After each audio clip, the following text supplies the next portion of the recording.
Olá, estamos começando a última sessão, a sessão 6 do curso de Segurança do Paciente da Fundação Saúde, e essa sessão visa explicar como envolver o paciente e cuidadores na segurança do seu cuidado. Com dois objetivos: compreender as maneiras pelas quais os pacientes e cuidadores podem trabalhar como parceiros no serviço de saúde, tanto evitando danos quanto aprendendo com os eventos adversos, ou seja, participando da equipe. Entender as técnicas de comunicação básica, como o sentimento informado ou os procedimentos de escolha e os princípios da revelação do erro, ou seja, comunicar ao paciente, empoderar o paciente do que nós estamos falando, que é a segurança do paciente. Nós vamos dividir em 3 momentos: participação de pacientes e cuidadores na sua segurança, técnicas básicas de comunicação e comunicação de más notícias. Vamos começar com a participação de pacientes e cuidadores na segurança. Qual é a percepção do paciente e dos cuidadores com relação a esse processo do seu próprio envolvimento? Como que eles podem estar participando da segurança deles? Um trabalho publicado em 2003 mostra que quase a totalidade dos pacientes, 91% dos pacientes, desejam se envolver na prevenção de erros. Apenas 9% não querem saber sobre isso. 85%, no entanto, se sentem envergonhados de perguntar sobre o porquê do uso de medicamentos aos seus médicos e aos seus profissionais de saúde. E 46%, ou seja, quase metade, se sentem constrangidos de questionar se os profissionais lavaram as mãos, higienizaram as mãos. Então, esse trabalho, que é de 2003, mostra claramente que este processo de envolvimento dos pacientes e cuidadores no cuidado e na sua segurança é um processo falho, não é um processo que está fluindo, mas é um processo necessário e que o próprio paciente quer se envolver, ele quer estar incluído dentro deste processo, mas habitualmente ele não está, de modo que é, sem dúvida alguma, uma das áreas de atuação identificadas pela Organização Mundial de Saúde como uma área importante para ser desenvolvida e que também portanto, um dos eixos de trabalho do Programa Nacional de Segurança do Paciente e que deu origem ao projeto Pacientes pela Segurança dos Pacientes, que foi desenvolvido no Brasil pela Anvisa e que está completamente de acordo com as diretrizes da Organização Mundial de Saúde. Esse é o logo desse projeto, é um projeto bastante recente e que já tem um produto, que é este encarte, que é um caderno, que tem como objetivo explicar aos pacientes e cuidadores o que ele tem que fazer, quais são as nuances, explicar o cuidado e os riscos que tem no tratamento. Ele foi publicado muito recentemente, em 2017, e tem esta importância, tem esse objetivo, envolver o paciente e dar a ele todas as informações que ele precisa, pelo menos as mais importantes, e dando a ele todas as informações e recomendações para que ele possa, junto com os profissionais de saúde, tratar do seu próprio cuidado. Ele ou os seus familiares e cuidadores, de uma maneira geral. Aonde que os pacientes e os cuidadores podem, de fato, participar na sua segurança? Primeiro, no auxílio do diagnóstico. O erro diagnóstico em saúde é extremamente frequente e o paciente pode auxiliar no auxílio do diagnóstico. É inacreditável o quanto que os pacientes e familiares têm uma noção exata, ou pelo menos muito próxima do que eles estão sofrendo. Então, uma anamnese muito bem feita, explicar ao paciente quais são os principais sintomas e sinais, fazer com que ele monitore os seus sintomas, são recomendações importantes e que o paciente pode auxiliar no diagnóstico. Se nós formos ver o guia da Organização Mundial de Saúde, nós vamos ver relatos impressionantes, casos reais, impressionantes de atuação do paciente e dos familiares na prevenção dos erros de diagnóstico e também de tratamento. Mas nós costumamos menosprezar a opinião do paciente por ele ser leigo e os cuidadores, na grande maioria leigo, mas na verdade eles auxiliam bastante, não só no diagnóstico, mas sobretudo na decisão sobre o tratamento que ele quer. Essa é uma decisão, esse é um direito que o paciente tem, ele, ou na falta dele, se ele não puder, o seu responsável legal, sobre o tratamento. E é necessário que a equipe de saúde compreenda que ele vai tomar essas decisões baseado nas suas crenças, nos seus valores e na sua cultura. E é preciso que o profissional, então, compreenda isto e queira pactuar com o paciente qual é a melhor opção para ele.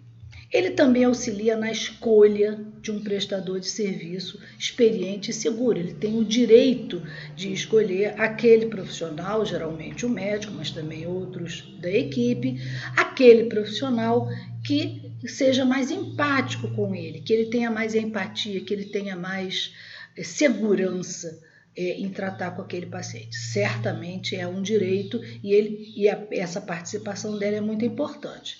No mais das vezes, aqui no SUS isso não é possível, mas sempre que possível esse direito deve ser respeitado, né? E na garantia de que os tratamentos sejam administrados corretamente. Ele é um parceiro que pode alertar e que pode tomar conta do medicamento que ele precisa usar. Se ele tiver alertado do que ele precisa tomar e quando ele tem que tomar, como ele tem que tomar, quais são as regras daquela prescrição, se ele tiver tido recomendações e orientações, ele auxilia certamente, ele e os seus familiares. Mas é preciso que isso seja explicado para ele, o paciente. O cuidado, a assistência, a terapia, não é o dia a dia da grande maioria dos pacientes. Então é preciso que nós tenhamos a paciência de explicar ao paciente e seus cuidadores como fazer, como os medicamentos devem ser melhor administrados, em jejum, fora do jejum, em que momento adequado. E, finalmente, quando ele próprio pode identificar os eventos adversos e uma comunicação oportuna destes, ou seja, principalmente o mais importante é ele lembrar ao paciente se ele higienizou as mãos adequadamente antes de falar com ele, sem constrangimento. Ou ele debater com o médico ou com o farmacêutico acerca do tratamento que ele está fazendo, daquela medicação que ele está tomando e de tantas outras perguntas e questionamentos que esse paciente ou seus cuidadores possam vir a ter. E se ele souber quais são os riscos que ele corre, não só quanto ao tratamento, mas quanto ao cuidado em si, com certeza ele vai poder alertar aos profissionais de saúde mais frequentemente e mais precocemente quanto aos eventos adversos e os riscos que ele está correndo, né? Então, a participação dos pacientes e cuidadores, para isso, existem inúmeras iniciativas interessantes que motivam, que esclarecem, visam chamar a atenção dos pacientes e cuidadores com relação ao que ele precisa, como ele precisa se envolver, né? E o que ele precisa saber. Esse cartaz é um cartaz da OPAS e que é um cartaz interessantíssimo, pode ser feito download do site, aí está o site, em que ele busca, ou melhor, que esse cartaz oferece as 10 perguntas mais frequentes, mais habituais que o paciente ou o seu cuidador pode ter no momento da sua internação. Por exemplo, primeira pergunta, qual é o nome do problema que eu tenho? Qual é o meu diagnóstico? Quer dizer, isso faz parte, habitualmente, deveria fazer parte da conversa inicial da relação médico-paciente, explicando a ele o que ele tem. Caso ele não obtenha esse resultado espontaneamente, ele tem 10 perguntas mais importantes que devem ser feitas e ele precisa ser orientado quanto a elas. Esse cartaz diz exatamente isso. Quais são as minhas opções de tratamento? Quais são as minhas chances de cura? Como é a realização do exame ou do procedimento que eu vou fazer? Quando e como receberei os resultados do exame? Como se soletra o nome do medicamento que o senhor prescreveu? Muito importante, já que a letra do médico nem sempre é legível. Quantas vezes ao dia e por quanto tempo devo usar esse medicamento? É possível que haja alguma reação? Eu posso ter algum problema? Posso usar esse medicamento junto com outros que eu já utilizo, com algum alimento ou com algum líquido? E, finalmente, a 10ª pergunta, o tratamento mudará a minha rotina de vida? Então, essas são as 10 perguntas básicas que todo paciente tem que fazer no momento em que ele vai fazer um diagnóstico, vai fazer a primeira consulta, onde está sendo feita uma investigação diagnóstica ou está sendo feito um exame. Né? Então, essas perguntas são muito interessantes, são cartazes que estão livres para você usar na sua unidade e é uma iniciativa muito boa. Aqui no Brasil, então, nós também temos isso, nós temos a publicação da Anvisa, que divide em várias perguntas também, vários blocos de perguntas, é importante o envolvimento do próprio paciente e de sua família no processo de tratamento, recuperação e cura. Veja algumas orientações que promovem a boa comunicação com o profissional de saúde. Então, é um cartaz que fala com o paciente, que fala com o seu cuidador. No caso de consulta, faça perguntas, se certifique de que foram respondidas e compreendidas. Se necessário, convide um familiar, um amigo para ouvir com você durante a consulta para ajudá-la a fazer as perguntas e compreender as respostas do médico. No caso de cirurgias, no caso da necessidade de exames, todas as questões que devem ser feitas e, finalmente, no caso de consultas e uso de medicamentos, do outro lado do cartaz pode ter, no caso de internação, né? No caso de internação, procure saber se o serviço de saúde está regularizado junto à vigilância sanitária local. Verifique se o hospital possui profissionais de saúde com identificação pessoal e visível, crachá. Isso ele está fazendo, ele está sendo uma pessoa que observa, né? Ele está sendo um auditor daquele hospital. Identifica corretamente o paciente, por exemplo, tem pulseira, realiza a administração segura de medicamentos, aí ele mostra os 9 certos, os novos procedimentos certos para a realização segura de medicamentos. Sobre o controle de infecções hospitalares, ele mostra principalmente os 5 momentos para a higienização das mãos. Existem outras iniciativas muito úteis que várias outras, essa foi criada pela Associação Nacional de Hospitais Privados, é uma cartilha com vários desenhos, muito lúdico, explicando em forma de cartelas e em termos muito simples, com uma linguagem muito simples, para que todos possam entender cada momento do cuidado, aonde ele tem que ficar mais alerta e o que ele deve perguntar, o que ele deve fazer, como ele pode ajudar, como ele pode se incluir nessa equipe que está tentando tratá-lo, como ele pode fazer, como ele, o seu cuidador, pode fazer. Essa é uma iniciativa da Associação Nacional dos Hospitais Privados, como eu já falei, e também está disponibilizada para todos, para o uso de todos. Mas o mais importante é a competência cultural.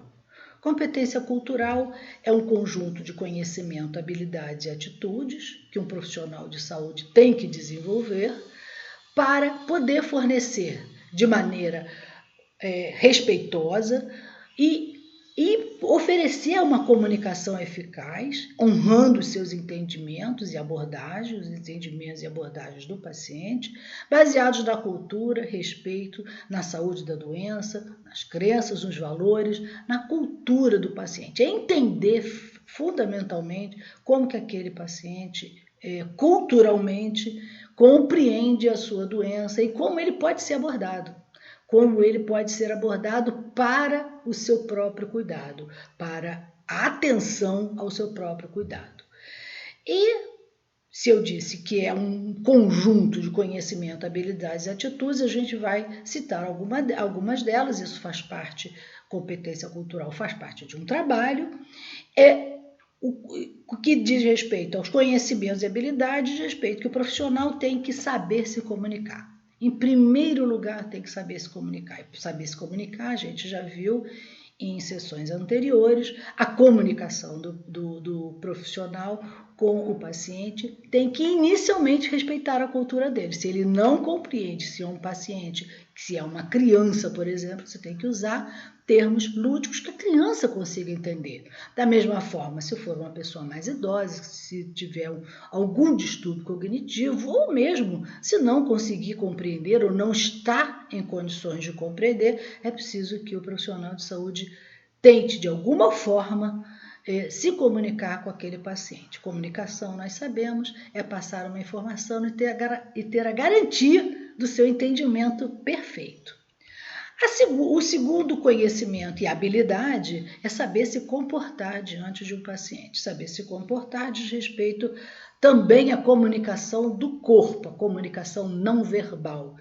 Se mostrar disponível, né? Se mostrar razoavelmente que entenda as questões que o paciente está sofrendo, né? E mostrar que está disponível para pactuar com ele o que ele achar que é melhor para ele. E como interage com os profissionais. Saber ter conhecimento de como que ele vai interagir, como que os pacientes e os seus familiares vão interagir com os profissionais, com a equipe toda. Conhecer a equipe, conhecer minimamente como que a equipe funciona naquele hospital e com o que ela pode fazer para e o que ela está fazendo para a cura, né? Visando a cura ou a melhora daquele paciente para que ele entre nesse processo, seja incluído nesse processo. Uma outra habilidade importante é como seguir os tratamentos. O paciente tem que saber como seguir os tratamentos, ou seja, ele tem que conhecer o tratamento, conhecer o sistema, conhecer todo o esquema terapêutico que o médico desenvolveu, ele tem que conhecer esses tratamentos a que ele está ou vai ser submetido. Tanto o médico quanto o farmacêutico são dois profissionais de saúde que estão têm bastante afinidade com essas habilidades. Mas todos os profissionais de saúde, de uma maneira geral, têm que ter essa competência.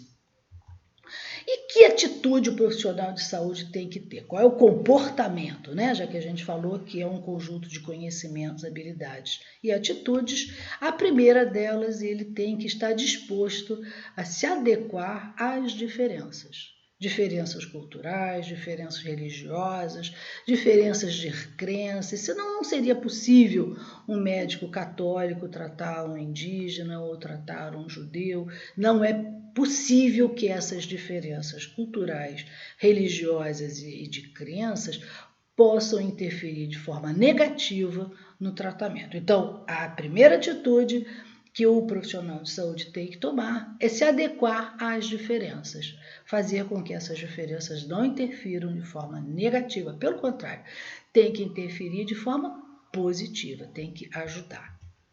Fornecer o melhor tratamento possível. O que é o melhor tratamento possível? O melhor tratamento possível é aquele tratamento, não é aquele tratamento que o médico, que o profissional de saúde entende que é o melhor, mas é aquele que o paciente e os seus familiares também entendem que é o melhor. No final das contas, é o paciente e os seus familiares que vão tomar a decisão final, de modo que O médico ele precisa ter a consciência de que ele vai fornecer o melhor tratamento possível, que seja possível tanto para o paciente, que vai entender, quanto possível para aquela cultura, para aquele sistema de saúde, para aquele país onde ele vive, né? Então, não é possível que um país que tenha poucos recursos financeiros tenham que estar o tempo todo pensando no tratamento que é feito no país de alto poder aquisitivo e que, obviamente, disponibiliza tratamentos muito mais caros. Mas o mais importante é que o profissional de saúde forneça aquilo que é melhor naquele momento, naquele país e para aquele paciente. Aceitar as diferenças étnicas e culturais, ou seja, é igual ao primeiro se adequar às diferenças, né? Aqui, aceitando as diferenças étnicas e culturais do paciente, tanto para a comunicação, quanto para o entendimento dele, quanto para a forma como você vai abordá-lo. Você pode precisar de um intérprete, você pode precisar de um tradutor para conversar com ele, você tem que saber lidar com essa questão. E também as diferenças de cultura mesmo, de crença daquele paciente e daqueles seus familiares. Finalmente, se adequar às diferenças socioeconômicas daquele paciente, se adequar às diferenças do país ou da unidade onde o profissional de saúde está trabalhando. A comunicação verbal, dentre todas, a escrita é o maior problema da classe médica. Na verdade, se os médicos resolverem fazer greve, na verdade, quase ninguém vai entender a letra deles. É muito notório, é bastante notório que médico tem uma letra ilegível e alguns deles se orgulham, inclusive, disso, apesar de já ser uma lei federal de 1973, que diz que somente será enviada a receita que estiver escrita de modo legível. E isso nós entendemos facilmente, uma vez que é segurança do paciente que ele tome o medicamento certo. Então, o farmacêutico, ou quem vai enviar a receita, precisa entender o que está escrito ali. Então, é uma lei federal, assim como está descrito no Código de Ética, no seu capítulo 3, que veda ao médico receitar, atestar ou emitir laudos de forma secreta ou ilegível. Então, isso é um direito do paciente, que a comunicação escrita, que a comunicação verbal, seja compreensível, letra legível. Hoje em dia, já está mais fácil, uma vez que a grande maioria dos médicos, mesmo nos seus consultórios públicos, nos seus consultórios privados, como nos seus hospitais públicos, quase todos têm disponibilidade de imprimir a receita, imprimir os resultados, fica bem mais fácil do que estar apenas ligado ao que ele escreve, a sua própria letra.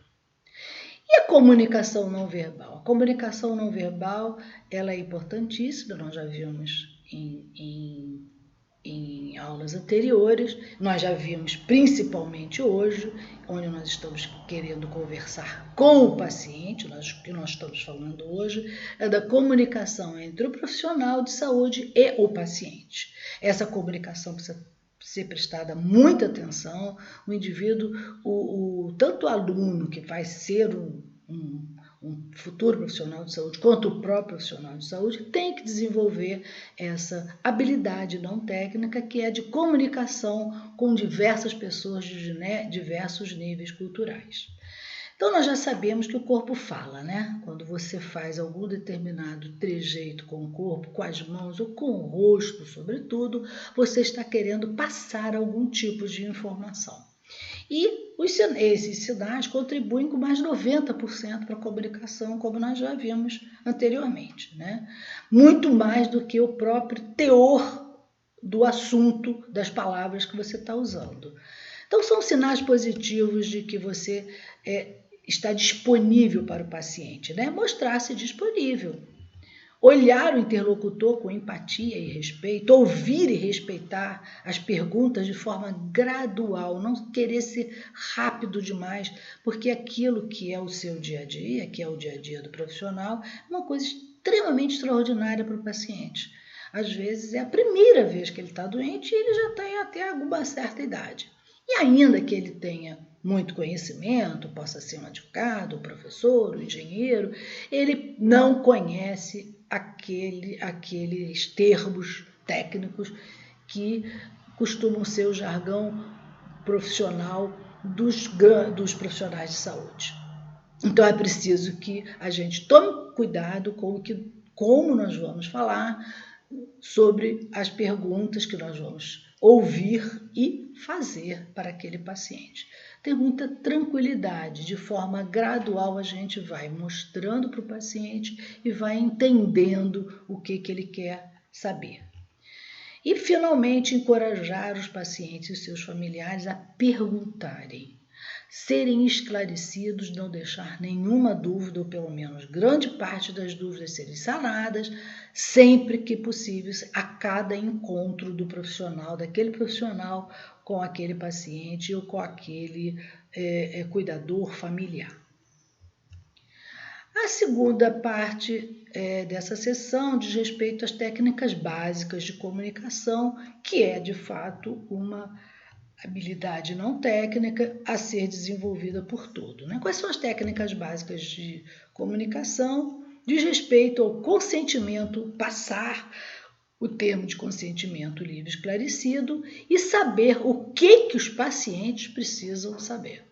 Isso também é uma grande pergunta. Primeiro, a gente precisa entender o que o termo livre esclarecido, de consentimento livre esclarecido, qual é o objetivo dele. Segundo, o que o paciente precisa saber? Isso também é uma grande dúvida.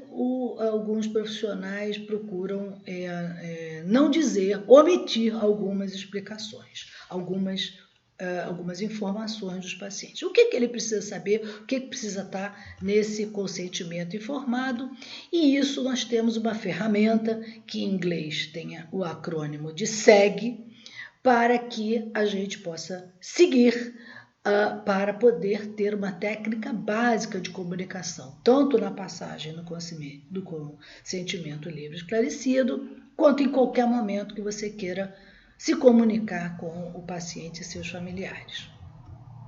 O consentimento livre esclarecido é um documento que a grande maioria dos hospitais hoje em dia já tem, mesmo no Brasil, até porque é uma exigência das agências acreditadoras, mas no mais das vezes ele é considerado um documento que autoriza o hospital e os profissionais a fazerem aquele tratamento. Isso não é verdade.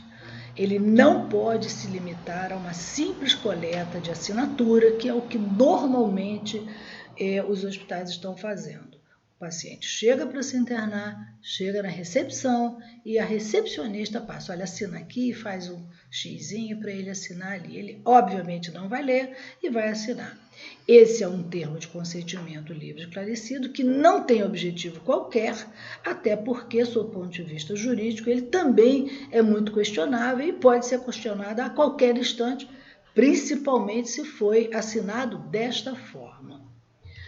É necessário respeitar o tempo de entendimento de cada paciente. Então, o termo de consentimento livre esclarecido tem que ser uma oportunidade em que o médico ou a enfermeira ou qualquer outro profissional de saúde tem aquele momento para explicar para ele tudo o que ele está passando, desde o seu diagnóstico até quais são as chances de cura. Deve-se ter a certeza de que o paciente compreendeu. Então, é checar as informações. Bem, eu lhe disse isso, o que o senhor entendeu? E deixar que o paciente responda e, de certa forma, corrigir ou complementar sempre que for necessário ao entendimento do paciente.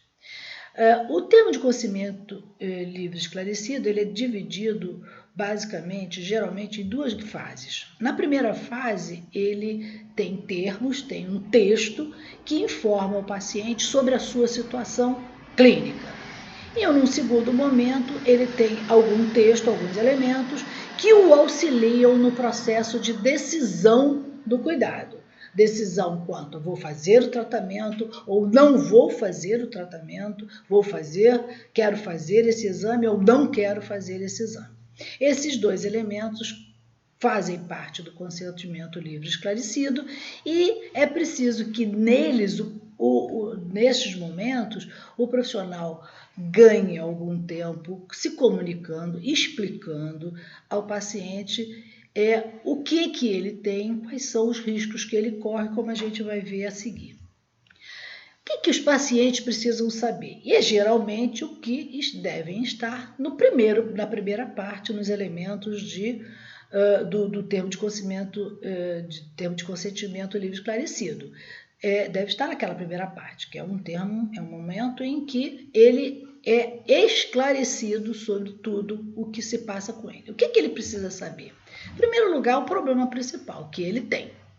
São 10 elementos que ele precisa, 10 informações que ele precisa ter. A primeira, o problema principal que ele tem, o diagnóstico, o tratamento, aquele exame que ele vai fazer.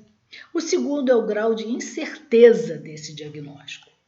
O terceiro, os riscos envolvidos no tratamento e do não tratamento. Geralmente, o profissional de saúde, quando comenta com o paciente, ele diz, olha, se o senhor se tratar, se o senhor fizer esse tipo de tratamento, pode ter esse efeito colateral. Isso é muito interessante, tem que dizer, até porque o paciente fica alerta para os efeitos adversos. Aquela medicação, por exemplo. Mas também tem que dizer para ele quais são os riscos que o envolvem se ele optar por não se tratar, e é um direito dele, né?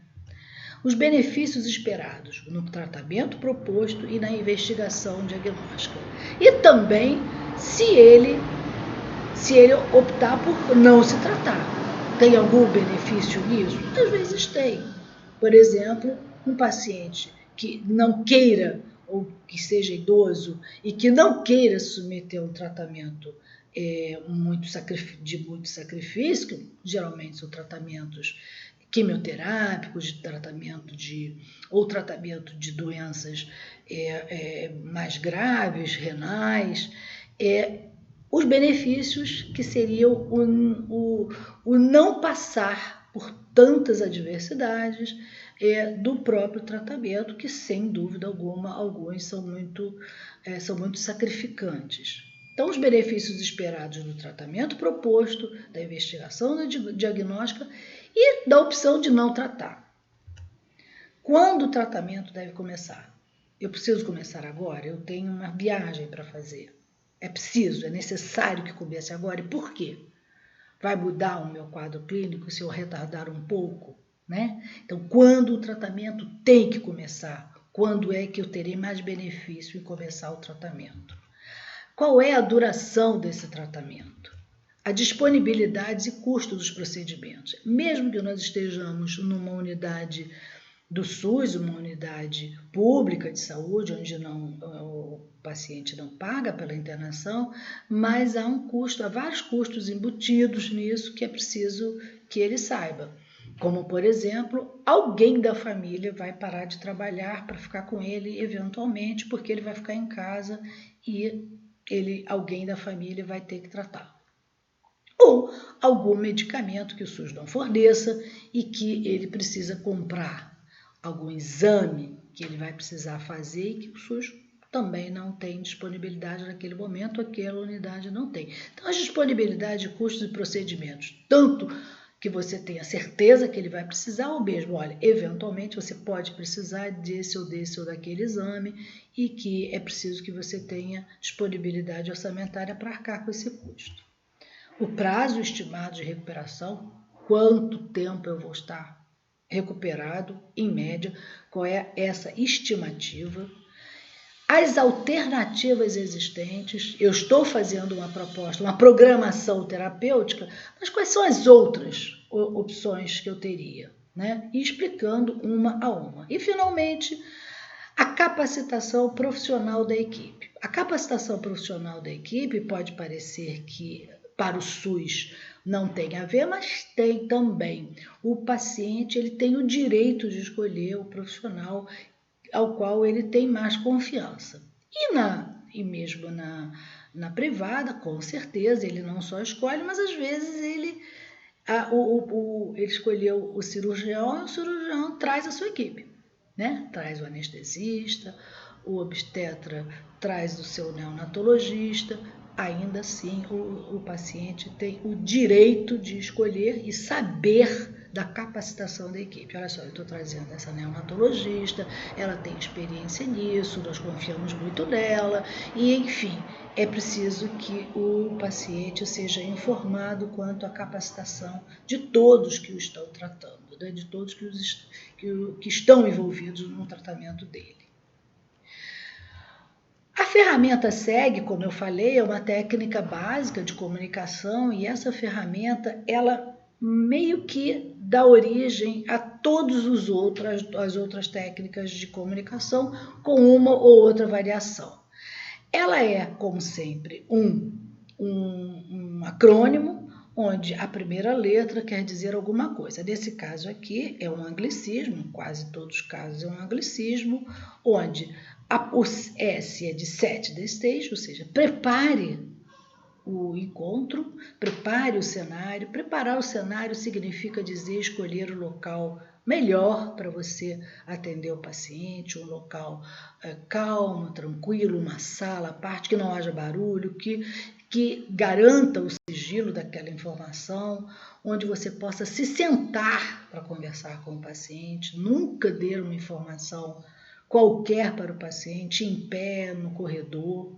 Isso é uma comunicação informal e é inadequado que se faça isso. Então, o cenário que você vai criar é um cenário importante, tem a ver com uma técnica adequada de comunicação. Peça informação. Primeiro, comece ouvindo o paciente. O que o senhor acha da sua doença? O que o senhor acha do seu tratamento? Como o senhor está se sentindo? E depois, dê informação. Dê as informações de forma gradual, calma e serenamente, dando as informações que você retirou das informações que o próprio paciente te deu na etapa anterior.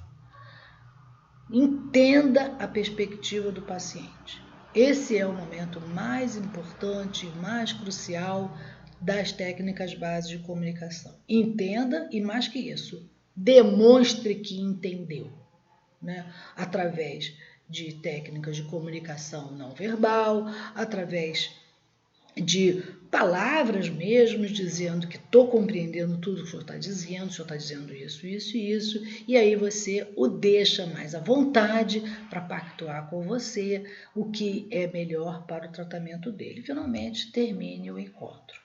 Então, essas são as fases básicas da ferramenta SEG para você falar dar qualquer informação para um paciente ou para um acompanhante ou cuidador.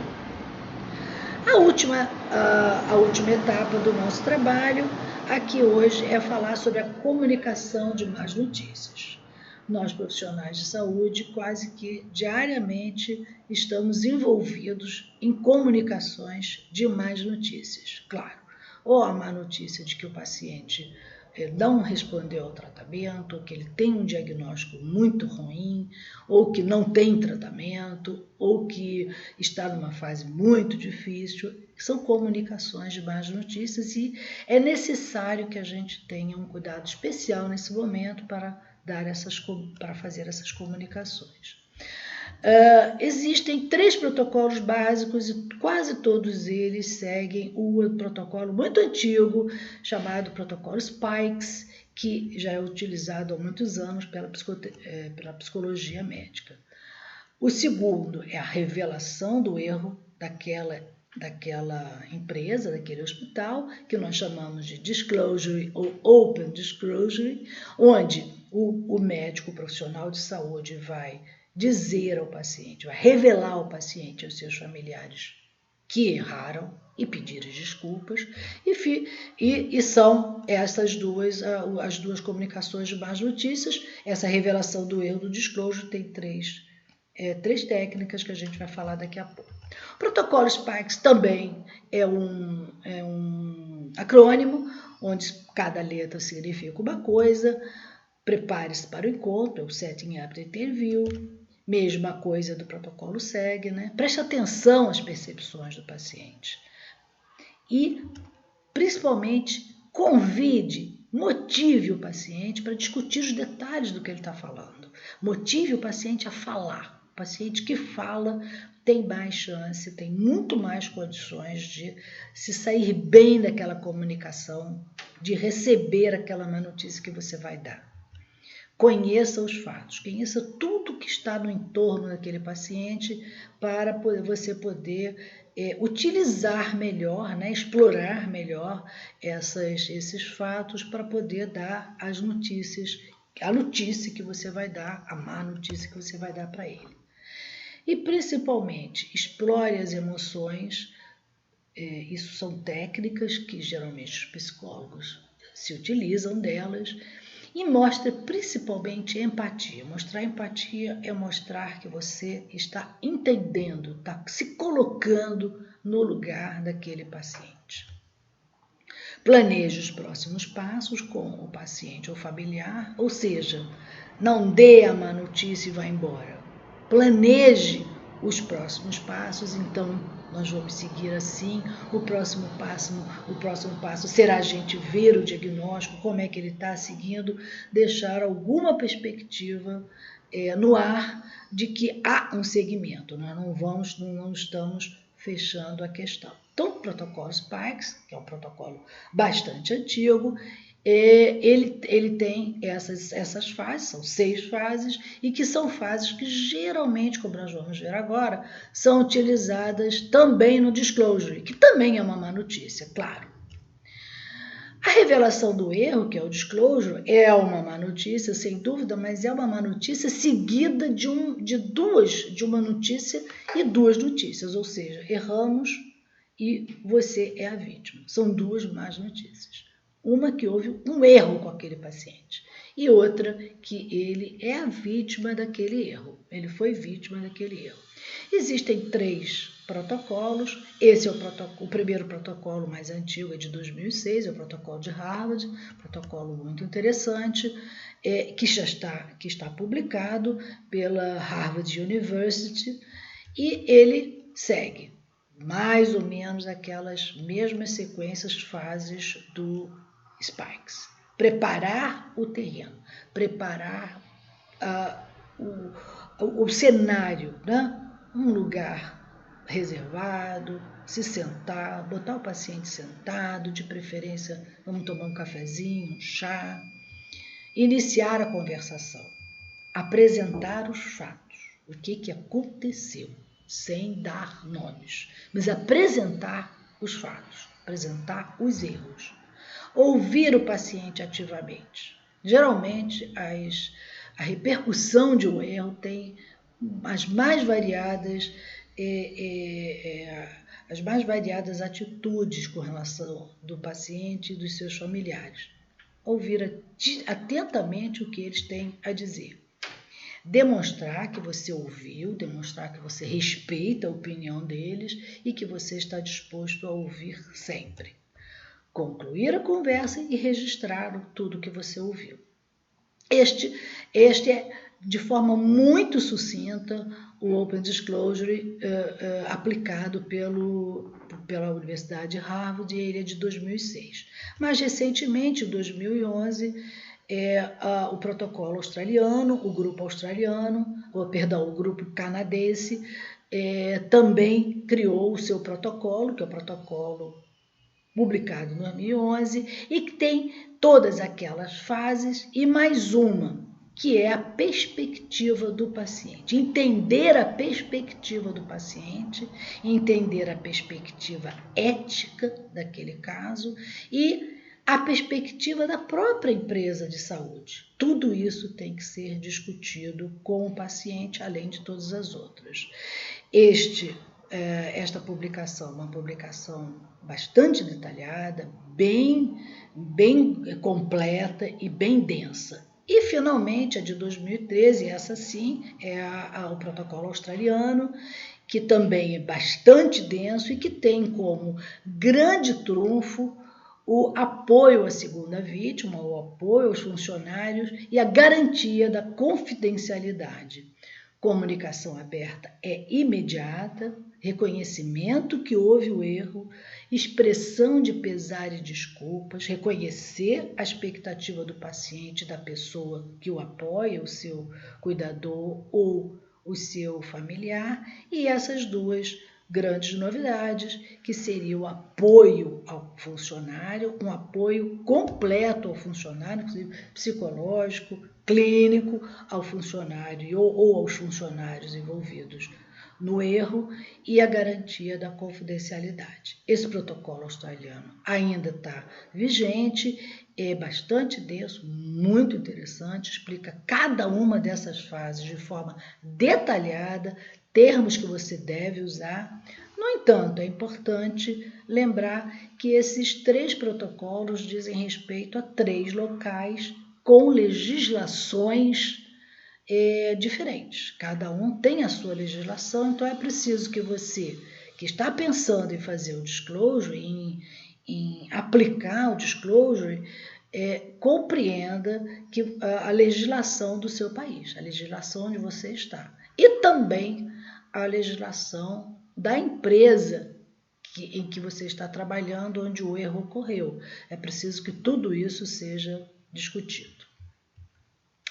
Bom, nós estamos terminando, mas dessa vez eu vou pedir que vocês prestem bastante atenção, porque a tarefa eu vou pedir daqui, agora, e não na próxima semana, na aula da próxima semana. A tarefa da próxima semana será uma tarefa que implica em vocês fazerem um trabalho de campo, que será entrevistar pelo menos 3 pacientes, descobrir o que eles fariam, o que os faria serem parceiros do seu próprio cuidado, da sua própria segurança. Que iniciativa eles esperam do hospital para que eles sejam parceiros da sua própria segurança? Eles, paciente, e seus familiares, se ele tiver acompanhante. Então, vocês vão convidar um colega, que pode ser do núcleo de segurança, o próprio grupo do hospital do núcleo de segurança, para elaborar um primeiro projeto para a participação do cuidado do paciente relativo à sua unidade. Podem sair sugestões muito interessantes, que podem variar desde que se é uma unidade de emergência, ou se é uma unidade de maternidade, se é uma unidade pediátrica, de doenças oncológicas.